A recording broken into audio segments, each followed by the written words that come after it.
Last year I tried a thing I've not done on Mellow Gaming Recommends before, and I put together a video picking out my top 5 games of 2020. It was a fun and fairly simple video to put together and people seemed to like it well enough, but I'm not sure it really represented what I wanted to convey with these videos.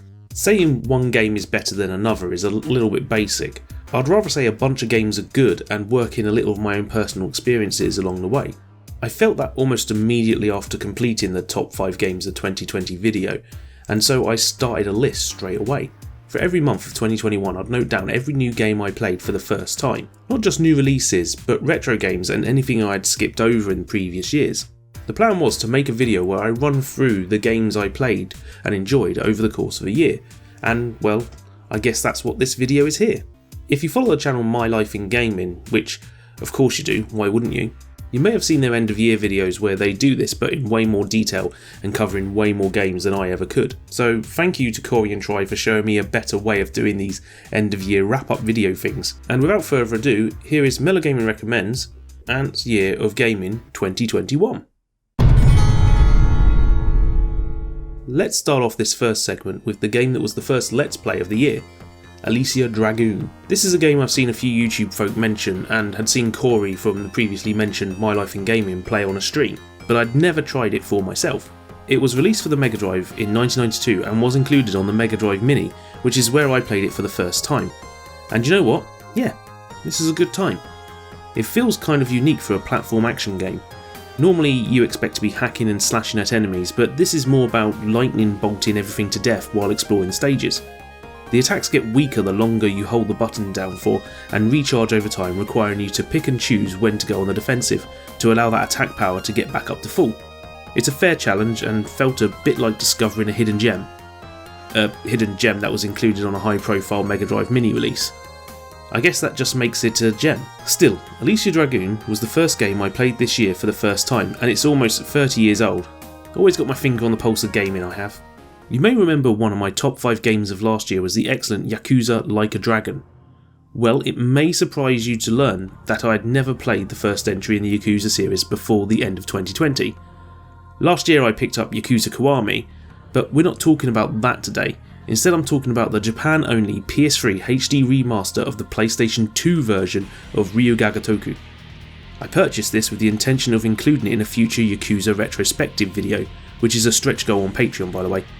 I gave this a play while streaming on Twitch and was struck by how easily I settled right into the Yakuza groove on a game that should feel outdated by now.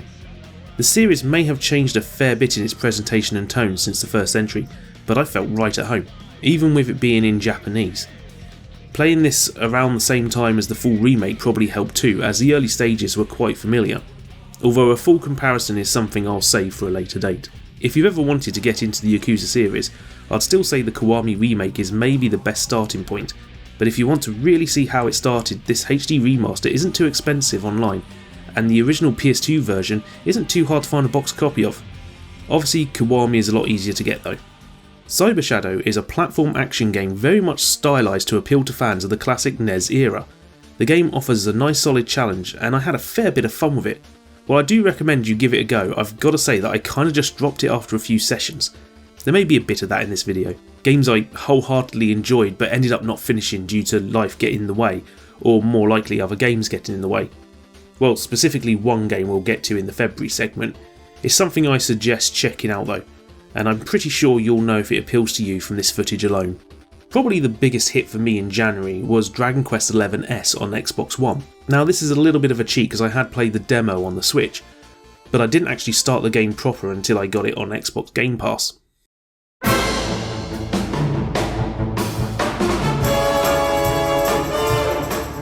This game filled a need I had for good old fashioned JRPGs and then some. I've gradually gone off a lot of Japanese RPGs over the year as they keep trying to chase action focused gameplay that pushes aside traditional turn-based battles for flashier, more immediate combat. I rarely feel it's a good fit. Playing Dragon Quest XI felt like getting reacquainted with an old friend despite it being a fully new cast of characters, as the series always does. If you feel like the Final Fantasy series hasn't been for you since the PS1 era, which, yeah, I get that, I highly recommend this. It's as traditional as they come and has a compelling story with a cast of absolutely delightful characters. I'd definitely suggest the 11S version of this game over the original PS4 release though, as this restores the full orchestrated soundtrack that the original release was sorely missing. In February, Capcom released Capcom Arcade Stadium on the Switch, and while I have played many of the games in this collection beforehand, hey there cheeky boys, this had a bunch of gems I hadn't touched before. Two that really grabbed me were the shoot 'em ups Giga Wing and Pro Gear. I played Giga Wing on the channel back when I got this collection and had a damn good time with it, even if I was terrible at it. Yay for them infinite coins these arcade collections have. The game has some striking and colourful pixel art that makes it super readable despite how much is going on. Similarly, Pro Gear really impressed me with how beautiful its art design was.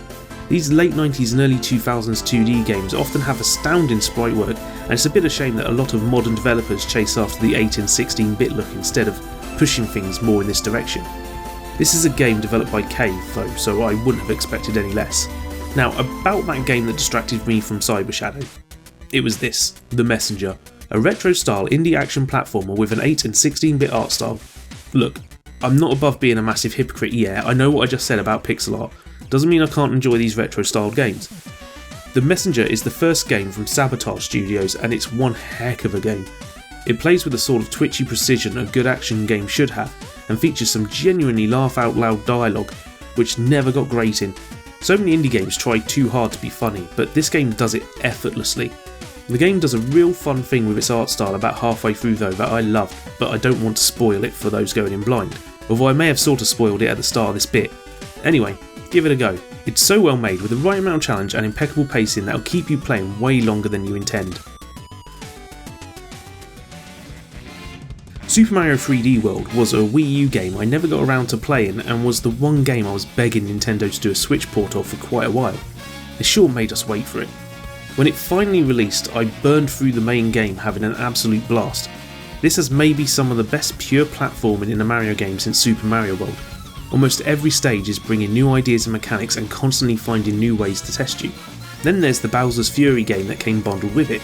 It's essentially a free roaming Mario game building on the large stages of Mario Odyssey by populating a decently sized map with small platforming areas and breaking up the game with some kaiju style boss battles.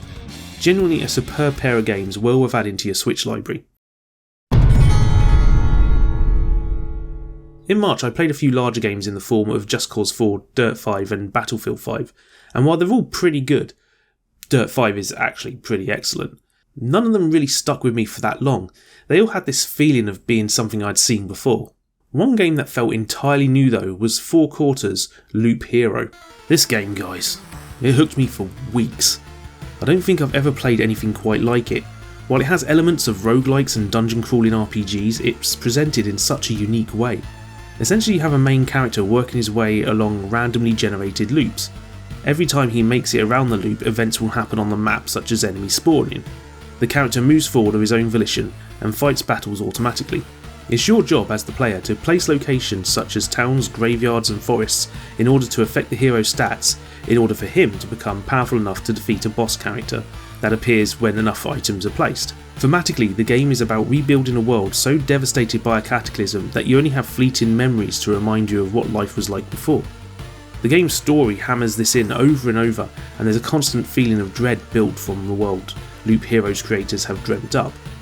But it's dread punctuated with the odd bit of whimsy and a real feeling of power you get when everything is just clicking the way you want it. This game has systems on top of systems, many of which you'll need to experiment with to uncover their full potential. Loop Hero is definitely one I'll need to make a full MG Recommends episode on at some point. It's so complexly designed that I cannot even scratch the surface here. Suffice to say, this is a game that dominated March for me. Okay, April was a bit of a quiet month for me. I had just left one job and moved directly into another one, and I was kind of shattered from the whole experience. I went through 3 employers in a year, folks. I do not recommend it. Suffice to say, I only played 2 new games this month. One of them was Monster Hunter World. While I can acknowledge how nice the game is, I did not have the time to fully invest in its many complex systems that take a long time to learn, and the overall slow pace of everything. Just wasn't for me at the time, but I'm sure at another time period I would have been hooked. The only other game I played was Picross S2, which is just more Picross. I'm good at Picross, but it's not that exciting to discuss, so moving on. In May, I had planned to make an MG Recommends on a favourite arcade game of mine, Space Invaders 95. In the process of recording footage for that, I played Space Invaders Invasion Day on the PS2. It was an odd experience and one I'm going to move on from. That video got shelved because it turns out there's really not much to say about a shmup that takes less than an hour to finish. Around this time I purchased the Namco Museum arcade pack. There's not much to say about this collection, but it did allow me to play the arcade versions of Splatterhouse and Rollin' Thunder for the first times, two games I'd only ever played home ports of. I'd love a Rollin' Thunder collection on Switch. Get on that, Namco. The main game I played in May though was the delightfully silly Miitopia. I missed the original version of this game on the 3DS, which was a sort of fleshed out spin-off of that awesome Street Pass Quest game everyone with a 3DS played. The game is an RPG, but only in the most basic sense. It's really just a gameplay style to hang the game's brand of weird humour and quirky player created nonsense on. In this game you can design the faces of every character in the game, not just your heroes but the NPCs and villains. I made a team comprising of me, Dobby and Gerard from Peep Show, and Thornton Reed, as played by Dean Lerner from Garth Marenghi's Dark Place. I made a stupid face for the main villain, Stone Cold Steve Austin was a village NPC, and then it just got weirder from there. I feel many people overlook this game, and I get it. It's hardly the most in-depth thing ever made. Sometimes it feels like it has all the depth of a puddle, but there's some real nice mechanics and the whole thing is themed around strong friendships and bonds, being what makes you and your buddies stronger, and that's a pretty nice positive thing. In June, I finally played the retro game that launched a million memes, Zero Wing, and you know what? Yeah, it's actually alright. Pretty decent. Not much to really go in on, but I had a fun time with it. Did a let's play on the channel and moved on. Yeah, the translation is full of funny dialogue, but as a shmup, it's solid enough. 6 out of 10. On the indie game front in June, I got playing Going Under, a fun roguelike dungeon crawler where you work for one of them startup companies, positioning themselves as having life-changing market-shaking ideas when really they just sell juice. Your aim is to venture into the offices of failed companies on the lower floors, defeating the monsters that have spawned there while using whatever you can grasp as a weapon, and completing tasks set out by your bosses. The game's a good bit of fun that does have slightly too imprecise controls for my liking that I think stopped it from being something great for me. That said, I dug its style and the quirky tone and details, and so I do have to give this a bit of a recommendation. Around this time, my buddy Kev, who was my co-host on a tokusatsu themed channel we had that was recently nuked by Toei, got me playing Sea of Thieves. While I don't think it's the sort of game I'd invest a lot of time in, it is a pretty good game to have a bit of a lark with your buddies. The perfect kind of game to idly play while chatting nonsense. The big game for me in June was Ratchet & Clank Rift Apart. This game was fantastic, one of them new gen console games that feels like it really is pushing things further than what we had before. I played through the whole thing in less than a week because it just hooked me. If you're getting a PS5, this is definitely a must have. The story is genuinely well crafted and the scenarios it keeps coming up with show off that whole fast loading thing the PS5 does isn't just hype. The game also has some fantastic accessibility options, which is nice to see. Game Maker's Toolkit recently released a video covering accessibility in games from this past year and I recommend you check that out. One PS5 game that doesn't need me to tell you to buy it is Astro's Playroom, because it's built into the PS5, no purchase necessary. Well, except for purchasing the PS5 itself, which is basically the Dark Souls of shopping. I don't know. I pinched the PS5 of my housemate Matt to play it. Anyway, Astro's Playroom is a delightful celebration of everything PlayStation, and I had a blast playing through it. It's only 4 to 5 hours long to me, and that's a plus. I like it when things don't waste my time. The game shows off basically every aspect of the PS5 in clever ways that'll make you a believer in its power and the controller by the end. If you know someone with a PS5, ask to have a play on this. It'd make a good afternoon's gaming session as you run about and find all sorts of little references to PlayStation games of past. After you're done, check out Under the Moon's video detailing the game's many Easter eggs too.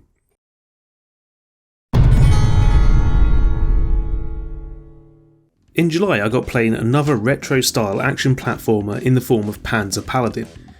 It features a mechanic where you have to collect up weapons to use in combat, but in order to activate checkpoints you must give one up, or not. If you fancy a challenge you can just not activate the checkpoints.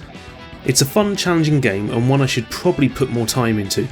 I wanted to mention it here though because what I did play I really enjoyed. For actual retro games I got playing Gleylancer, a game that was far too expensive for me to ever dream of owning. Around this time I had put the jailbreak software on my Mega SG and had been exploring retro game ROMs on it, and Glaylancer was one I had to try. The game is yet another shoot 'em up, because apparently I only play one type of retro game now. Thankfully, if you fancy trying the game, you don't have to sell a kidney anymore, as it was recently released on modern consoles. Give it a go if you want to try out a pretty danged impressive Mega Drive shooter. July was also the month where I finally played Legend of Zelda Skyward Sword in its new remastered format, and while I have enjoyed the game, I didn't find it hooked me. It is a well made and pretty classic 3D Zelda game, but I think it just didn't manage to quite stand out in the same sort of way Wind Waker or Breath of the Wild do for me. It might be the game slightly slower than usual pacing that's doing it. I'm not entirely sure. I will go back to it eventually though, and wouldn't be surprised if I end up changing my opinion because there's quite a few nuggets of greatness there.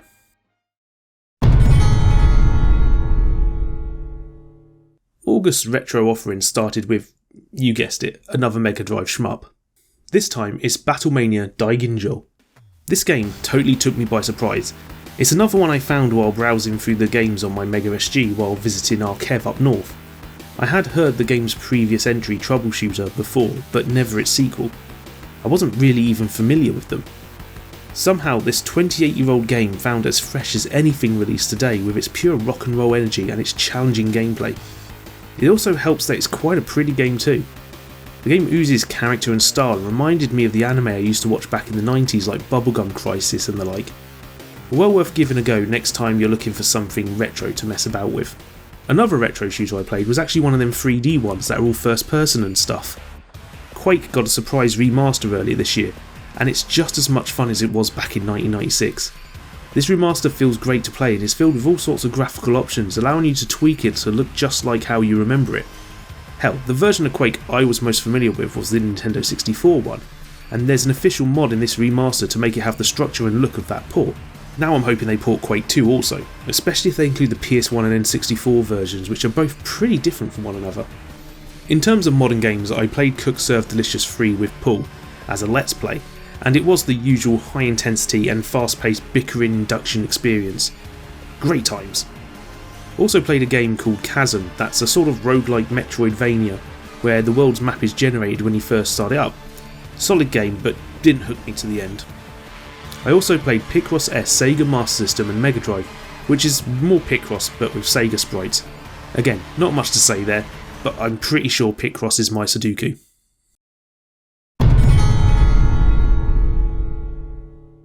September was a deceptively dry gaming month for me. In my games played document I only have one entry for this month, and that's the Castlevania Advance Collection on Nintendo Switch. But as you can tell from that name, this is a collection, not a single game. The collection features 3 GBA Castlevanias and the SNES one that was missing from the last collection, Dracula X. Now while I had played the first GBA game, Circle of the Moon, many years ago, I didn't finish it. I'd also played Dracula X many times. The other two games though, Harmony of Dissonance and Aria of Sorrow, I had never played before.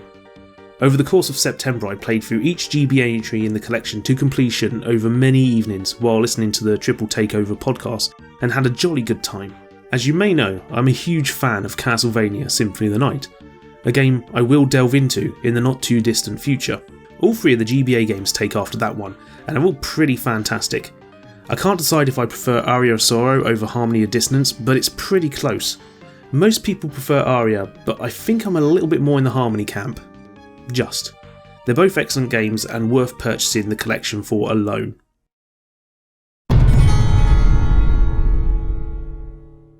October was another month where I basically only played one game, that game being Metroid Dread.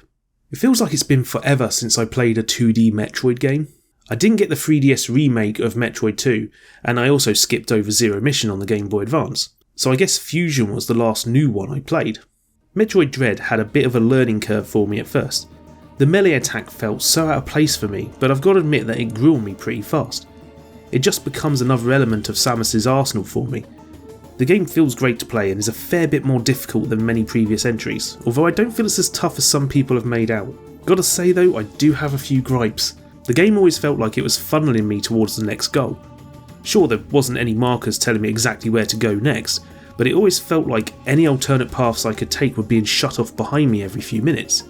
This led to me feeling like I wasn't really getting any time to experiment with the new items, to use them to explore, before the game was giving me another new item. There's that, and I've got to mention how there's a shocking lack of accessibility options here. Can't even remap controls, which I felt the game really needed because, my lord, there's some awkward button combos you need to hold down sometimes while simultaneously pulling off precise aiming. Something I suspect folks with certain disabilities would find to be an impossible hurdle to get over. Nintendo need to do better at this. Still, the game is overall damn good. It's just short of being a perfect Metroid game though. If this was a top 5 of the year video, I'd say it may be just about get in there for me. Although I totally understand the folks that will call this their game of the year. It's genuinely great, I just have my own little design issues with it.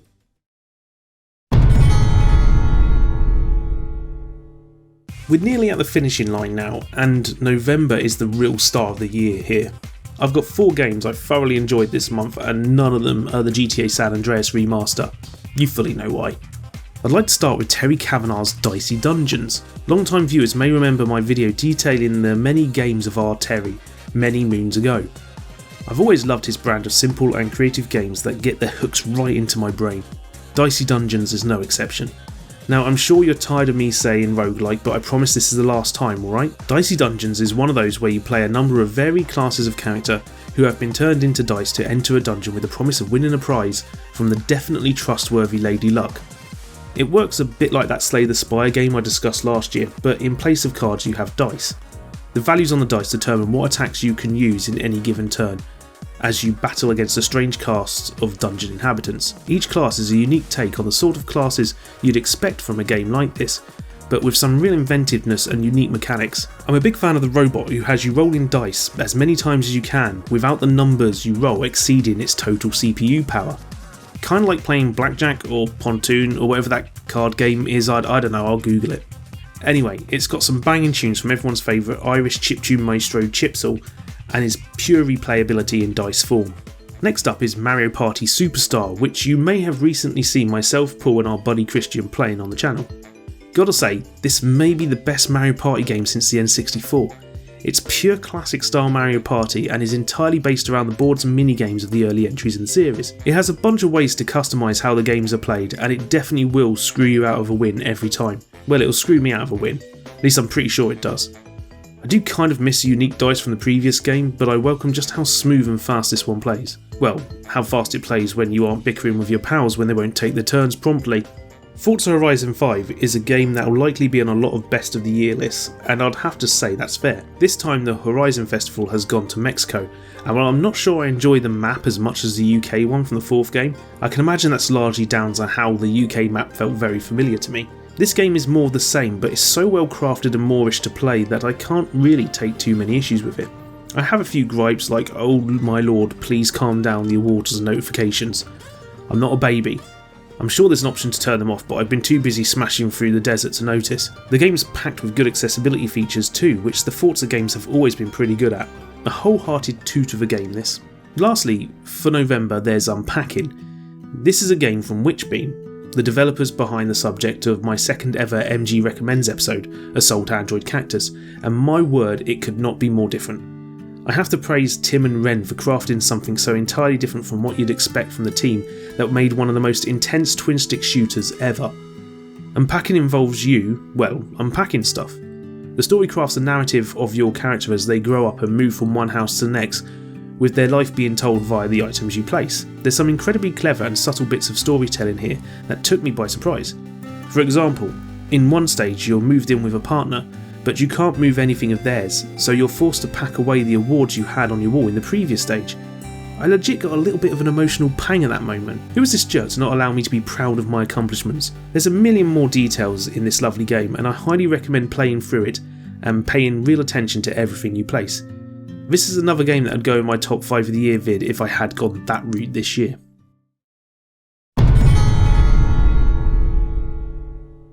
In December, I played Contra Road Corps. Moving on.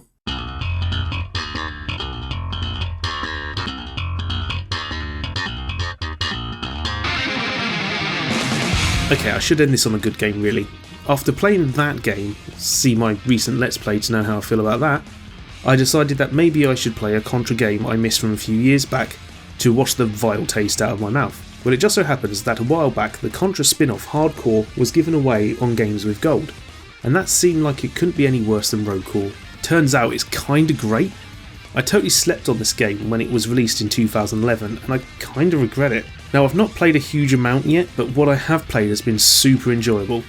This game understands Contra a hell of a lot better than Road Core, and while I don't think it's quite matching the peaks of the series from the 16-bit days, it does go some way to at least live up to it.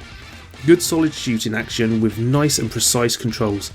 Feels a little slower than I'd expect, but there's a lot of this game I'm yet to explore, so who knows, maybe get speed boost or something. I'll have to play this more. Also, it has one rad as heck intro sequence that's pure anime.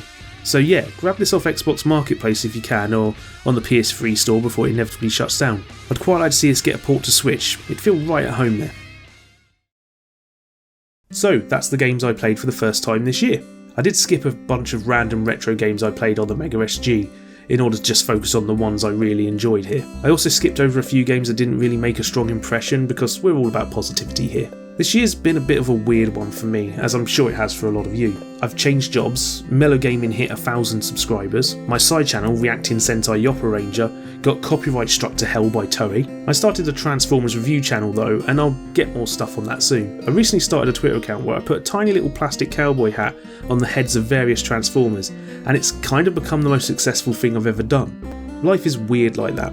All in all though, I'd say this year's been quite an improvement on last year, and I'd like to keep that forward momentum going into 2022. Speaking of next year, Mellow Gaming Recommends is going to get a little bit self-indulgent. I'm planning to pretty much cover a bunch of the bucket list games I've always wanted to cover on this channel. Advance Wars, Castlevania Symphony of the Night, perhaps even a big RPG. Hopefully you guys won't mind the odd gap between videos. It certainly wouldn't be the first time there's been a bit of a break.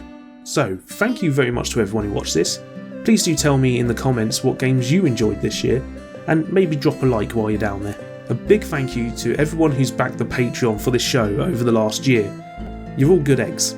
I'm going to get back to making the video I was working on before I started this one. Hopefully I'll see you all soon.